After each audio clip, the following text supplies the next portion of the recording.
There are short stories that need no grand tragedy. Just a single, ordinary moment is enough to awaken the deepest corners of the soul.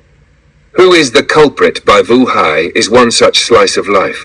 Gentle, unadorned, yet it trembles like a sob that's been held back for years. The story begins with the hesitant footsteps of a 10th grade boy, disillusioned with literature, arriving at the modest home of a poor teacher for extra lessons.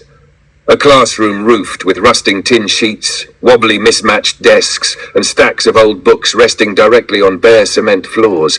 This world was utterly foreign to the comfort and convenience of his home. Yet it is there, in that quiet space free of demands and expectations, that the boy begins to hear the voice within himself. A voice long buried beneath the stern routines and towering hopes of his parents. A voice he never dared to speak aloud. And then one day, after reading an old newspaper article about a tragedy for which no one was held accountable, the boy pens a single question, one that startles not only his teacher, but also us, the readers. Who is the culprit? A question not just aimed at society, but at those he holds dearest. Beneath the guise of a student's musing lies a quiet call for conscience and compassion. Vũ Hải does not condemn, but neither does she offer refuge. She simply lays down a truth, soft but searing, that sometimes guilt is not born of cruelty but of silence. Not from malice, but from expectations and pressure, wrapped in the name of love yet forged into chains. And sometimes we become culprits in each other's lives, simply because we didn't listen enough. Who is the Culprit?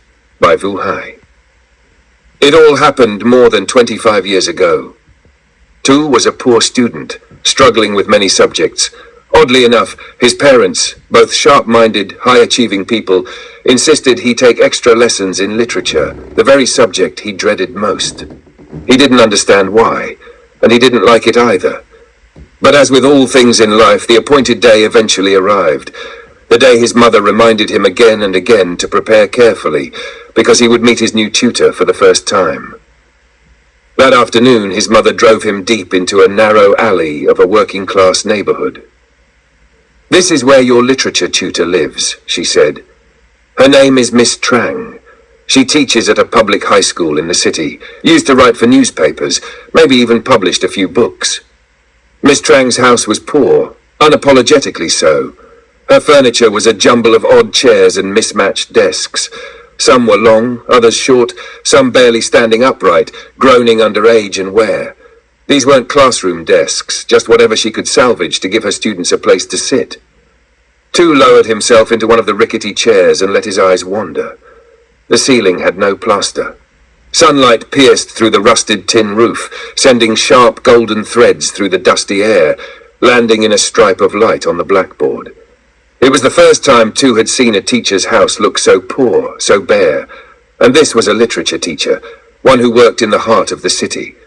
There were no shelves, just a small, worn square table overflowing with books. More volumes were stacked on the cement floor. There were no tiles, no rugs. Most of the books were old, their pages yellowed, their spines cracked. They reminded Tu of the kind sold by street vendors on the sidewalk, the ones he passed without ever stopping. Maybe these books had been read too many times, he thought. Or maybe they had just been left alone for too long, forgotten and aging, like everything else here. His mother chatted with Miss Trang for a while, then quietly left, leaving Tu behind. Miss Trang entered the main room, her living room, and also her classroom. She spoke directly. "You'll study 3 afternoons a week, Monday, Wednesday, and Friday, from 2 to 4. This is your first session." She gestured toward the pile of books and asked, "Do you like reading? What kind of books do you enjoy?" "I mostly have literature here, short stories, novels, maybe a few children's books, some comics that belong to my son. He's still small, doesn't know how to read yet. There's some theory and philosophy too, but you don't need to worry about those. Try the stories. Start with the ones that speak to you." Then she pointed toward the books laid out beneath the table, directly on the floor. "There. Go pick one. Anything you like. Today's lesson. Reading." Tu blinked, surprised by her choice of words. He had studied with other tutors before, but none had ever said reading was a subject. None had made it a lesson. And just like that, she left the room, calm, unhurried, without a trace of the anxious enthusiasm other private tutors often showed toward their students. The room fell silent. The worn-out walls, the scent of old paper, the shafts of light from the leaking roof, all of it wrapped around Tu like a world apart. It was so different from the neat, air-conditioned homes of his previous teachers. And in that quiet, he forgot what Miss Trang had told him. The first lesson is reading. A moment later, remembering, he got up, walked over to the stacks of books, and knelt to pick one. Just then he heard the faint sound of footsteps at the door. A boy, 5 or 6 years old, stood there, peeking into the room. He held a few plastic toys in his hands, little action figures, brightly coloured superheroes just like the ones Tu used to love. The boy hesitated, looking at Tu with a mix of curiosity and caution. He said nothing, his eyes darting toward the books, nervous and unsure. Tu felt a sudden softness rise in his chest. He smiled and spoke first. "Hey, do you need something? Come here, I'll help you." The boy, reassured, approached slowly. He pointed to one of the comics and asked, "Can you read?" "I really like that story, but there's no one to read it to me. Grandma read it a bit yesterday, it was so fun. But now she's gone to the market." Tu guessed this must be Miss Trang's son. There was something in the boy's timid voice, in his wide, uncertain eyes, that tugged at Tu's memory. He looked so small, so alone. Tu thought of himself, not long ago, not much different. Except Tu had both parents. He had a home full of things. But still, he had spent most of his childhood alone. His father worked as an editor-in-chief at a major newspaper. His mother was an intelligence officer.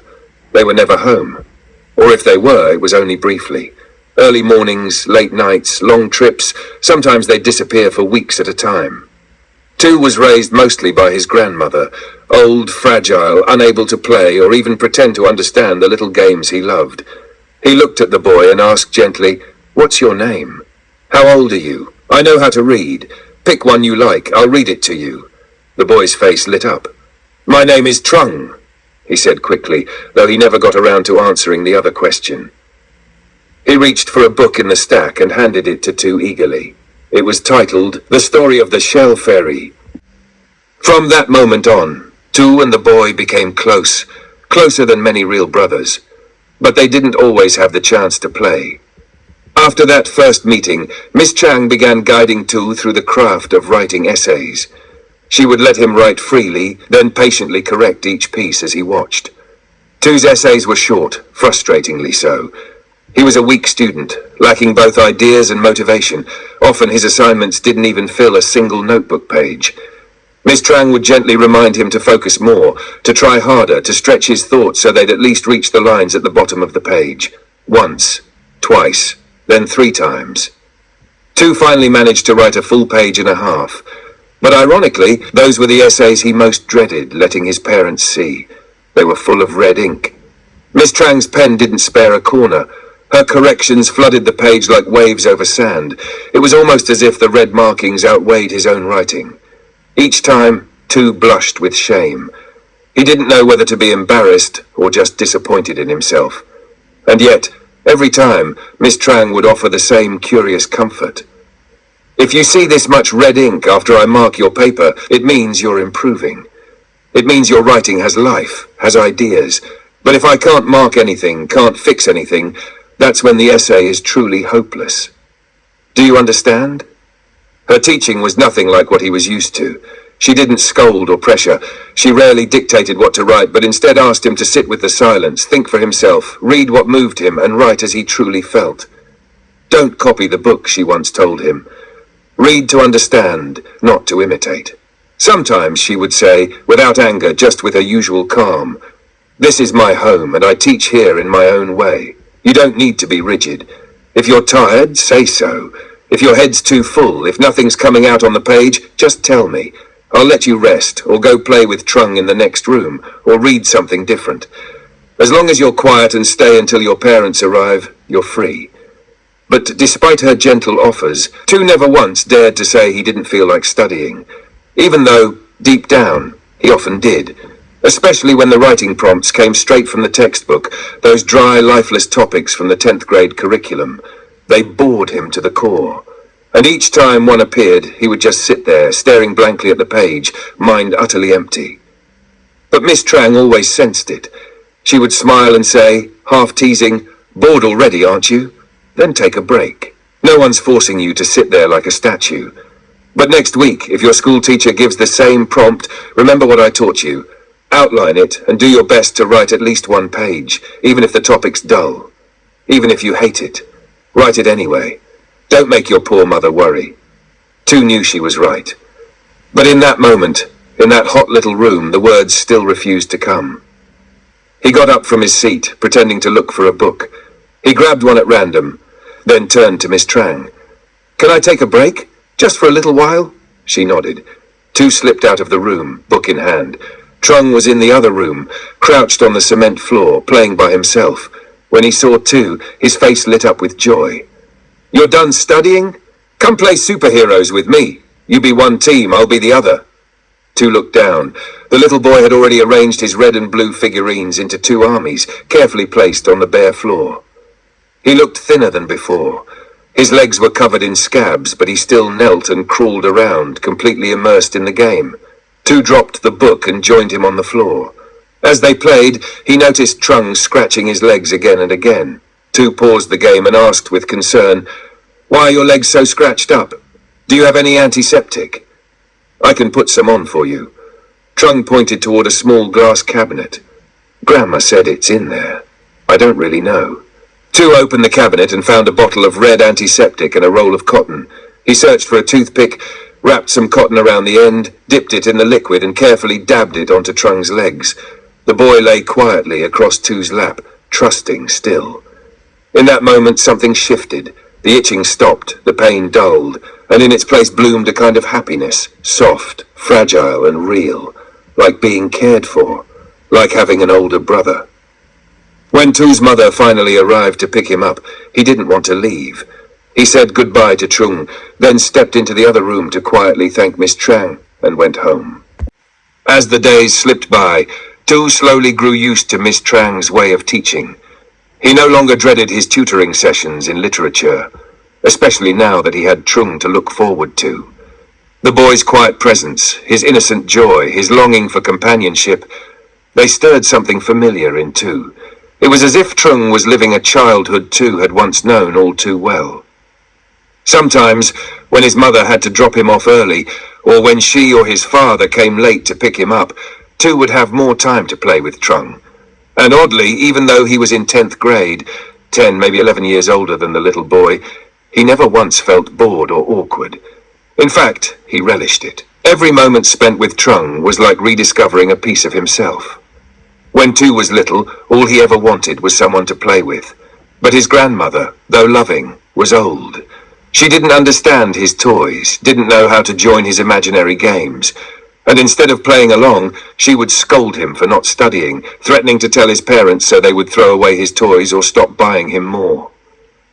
Now Tu felt an instinctive tenderness toward Trung. He would occasionally bring the boy little gifts, cheap toys from street stalls, just to see him smile. And somewhere along the way, something shifted. Miss Trang, who had once seemed distant, even cold, began to feel close, familiar, like someone he could trust. There were things Tu couldn't say to his parents, couldn't even whisper to his grandmother, but with Miss Trang, he didn't need to explain much. Just being near her, hearing the calm way she spoke, the way her eyes seemed to understand even before he spoke, it was enough. To him, she became more than a teacher.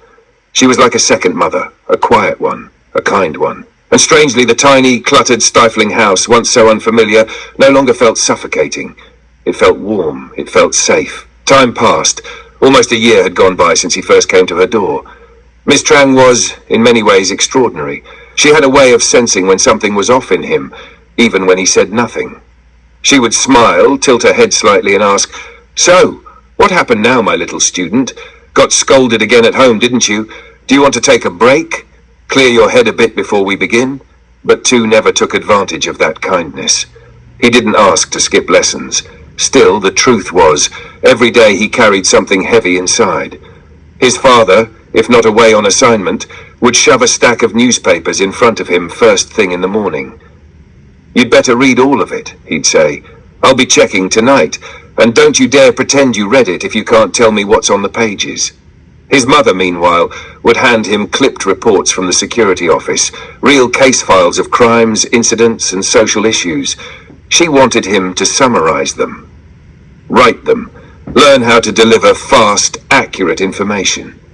You have to practice, she insisted, so later you can join the world of journalism like your father. But those assignments, those case files, were even drier than school essays. Even the most tedious literature prompt felt livelier in comparison. Tu and Miss Trang both disliked the official curriculum, but they endured it together. She taught. He learned. All with the quiet, shared hope that if he practiced enough, he might at least avoid failing when those topics showed up in class. Tu felt trapped, but he didn't dare speak up, especially not to his father. The man was strict, commanding, and at times harsh. When Tu was younger, he had been punished for even small mistakes. But today's frustration was different. It wasn't just wariness.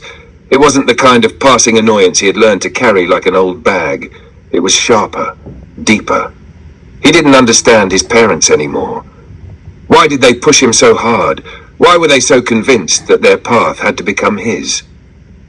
Sometimes, in his quietest moments, he even resented them.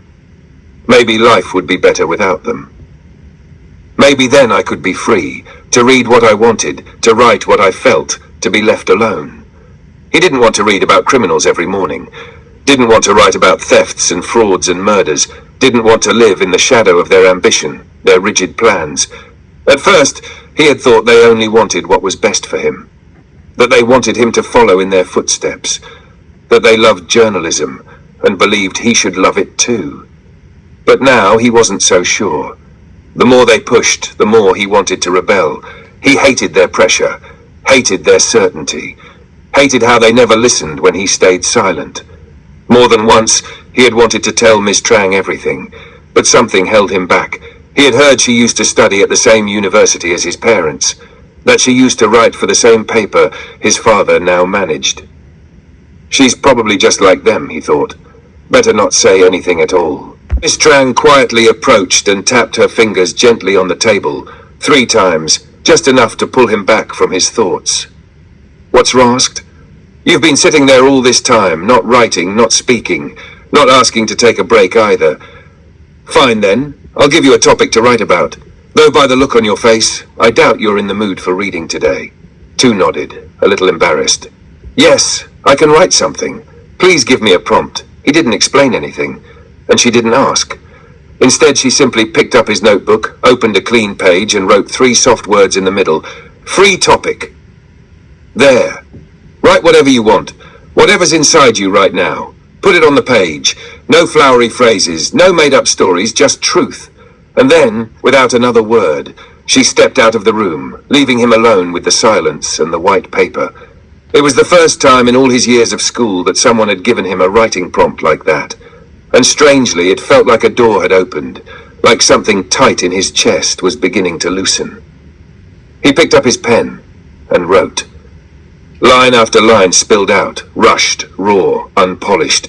He didn't care about format or rules, about whether it had an introduction or a conclusion, about proper grammar or spelling. All he wanted was to get it out.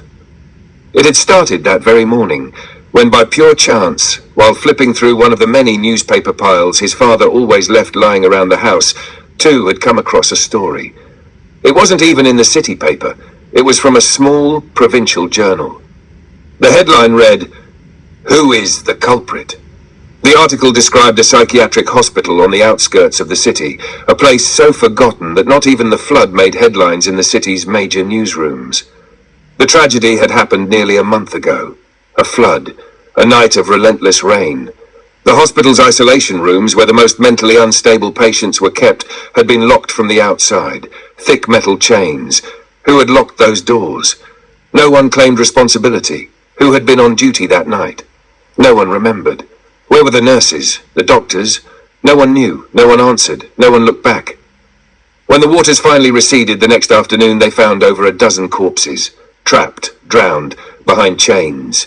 Tu imagined the scene, the patients screaming for help in the darkness, the water rising to their chests, their fists pounding the metal doors. No one came. Maybe someone heard. Maybe someone chose not to act. They were mentally ill, yes, but they were still human. And yet, no one was punished. No names were released, no resignations, no trials, just silence. Tu sat in his father's home in front of stacks of newspapers, and not a single line about it had appeared in any of them. He searched again. His mother's case files, internal reports from the security department, still nothing, and a sharp pain pierced his chest. Why? His parents were both journalists. They had spent years lecturing him about justice, about truth, about uncovering wrongdoing and exposing lies. They made him read about criminals every day, made him summarize thefts, write about frauds, about petty violence. But this was a true atrocity, and they had said nothing. Tu stared at his notebook, tears burning in his eyes, and suddenly a thought appeared, so terrible it frightened him. Could my parents be culprits too? That afternoon, it was the fastest Tu had ever written anything. He didn't know if it was good. He didn't care. But something inside him felt lighter. He placed the notebook on the desk for Miss Trang and quietly stepped outside. The afternoon sun was beginning to fade. His father was supposed to pick him up that day. His mother was working late. Whenever his father was the one to collect him, he was often late, sometimes as much as 2 hours. But today, Tu didn't mind waiting. Trung had just returned from preschool. He hadn't seen the little boy in over a week. When the gate creaked open and Trung appeared, holding his grandmother's hand, Tu smiled. "Hey, long time no see. How's school? Is it fun? Made some new friends yet?" But Trung didn't smile. His face was pale, eyes heavy. After a pause, he said softly, "I don't want to go anymore. The kids don't play with me. They call me Scabby Trung. They say I don't have a real mom or dad. They all get picked up by their parents on motorbikes. But I only have grandma. I hate them." Tu stood still. The words hit him like a gust of cold wind. He wanted to say something, but nothing came out. Then Miss Trang appeared at the doorway. She looked at Trung for a moment, her gaze gentle but shadowed. Then she turned to Tu, her voice hushed but clear. "Your essay today, it was very good, deep, true." She hesitated, then added almost like a sigh, "Yes, sometimes even parents can be the culprits." She didn't get to finish. The sound of Tu's father's motorbike horn echoed at the gate. He turned to leave, but before he walked away, he leaned down, looked Trung in the eye, and smiled. "Hey, buddy, I have to go now. But I'll come back Sunday, okay? Wait for me."